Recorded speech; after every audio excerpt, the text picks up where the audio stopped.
লেবাননের প্রতিরোধ যোদ্ধাদের তীব্র আক্রমণে উত্তর ইসরায়েল দোজখের মতো জ্বলছে।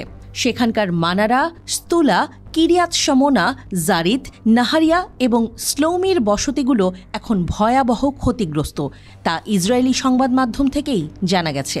উত্তর ইসরায়েলের বসতিগুলোর মোট ক্ষয়ক্ষতি $1.3 বিলিয়ন ছাড়িয়ে গেছে। ইসরায়েল এসব ক্ষয়ক্ষতি লুকানোর অনেক চেষ্টা চালিয়েছে। এর জন্য তারা কঠোর সামরিক সেন্সরশিপ আরোপ করেছে। লাভ হয়নি, কিছু না কিছু খবর প্রকাশ হয়েই যাচ্ছে।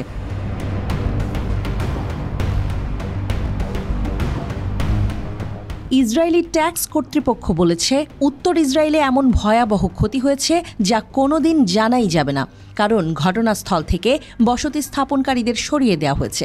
আর ইসরায়েলি সেনাবাহিনীও প্রাণপণ চেষ্টা করছে নিজেদের ব্যর্থতা লুকানোর। প্রতিরোধ যোদ্ধাদের আক্রমণে বসতিগুলোতে প্রায় 9,000 ভবন এবং 7,000-এরও বেশি যানবাহন পুরোপুরি ক্ষতিগ্রস্ত হয়েছে। আনুমানিক 300টি কৃষিক্ষেত্র ক্ষতিগ্রস্ত হয়েছে বলে জানা গেছে।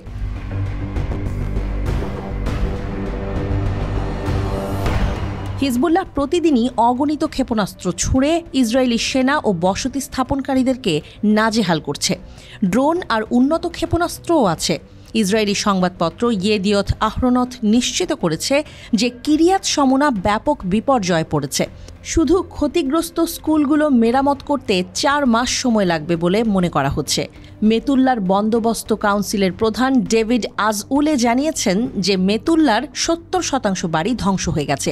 ক্ষতিগ্রস্তদের পুনর্বাসন করতে কমপক্ষে 2 বছর সময় লাগবে বলে ধারণা করা হচ্ছে।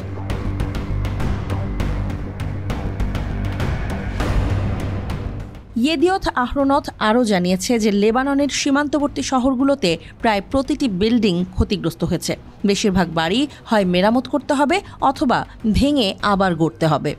ইসরায়েলের প্রশাসনিক রাজধানী তেল আবিবকে লক্ষ্য করে টানা রকেট বৃষ্টি ঘটিয়েছে লেবাননের প্রতিরোধ সংগঠন। ইসরায়েল অল্প কয়েকটি রকেট আকাশ প্রতিরক্ষা ব্যবস্থা দিয়ে ঠেকাতে পারলেও অনেক রকেট তেল আবিবের মাটিতে আগুন জ্বালিয়েছে। অনেক বাড়িঘর গুঁড়িয়ে গিয়েছে বলে খবর মিলেছে।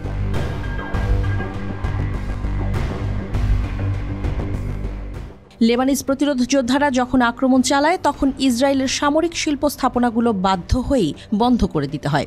আক্রমণের সময় ইসরায়েলি সামরিক বাহিনী ব্যারাক এবং ঘাঁটি খালি করে পালায়। এলবিট, রাফায়েল এবং অন্যান্য কারখানাগুলো প্রতিরোধ যোদ্ধাদের ড্রোনের সরাসরি আঘাতের আওতায় এসে বন্ধ হয়ে গেছে। তাদের কার্যক্রম কেন্দ্রীয় ইসরায়েলের নতুন গোপন কেন্দ্রগুলোতে স্থানান্তরিত করা হয়েছে। এই স্থানান্তরের ফলে প্রায় 200 জনের চাকরি চলে গেছে। ইসরায়েলের জন্য পরিস্থিতি এখন আরও ভয়াবহ। দেশটির প্রতিরক্ষা কর্মকর্তাদের দাবি, তাদের বিরুদ্ধে তাদেরই অস্ত্র ব্যবহার করে দিয়ে হামলা করা হচ্ছে।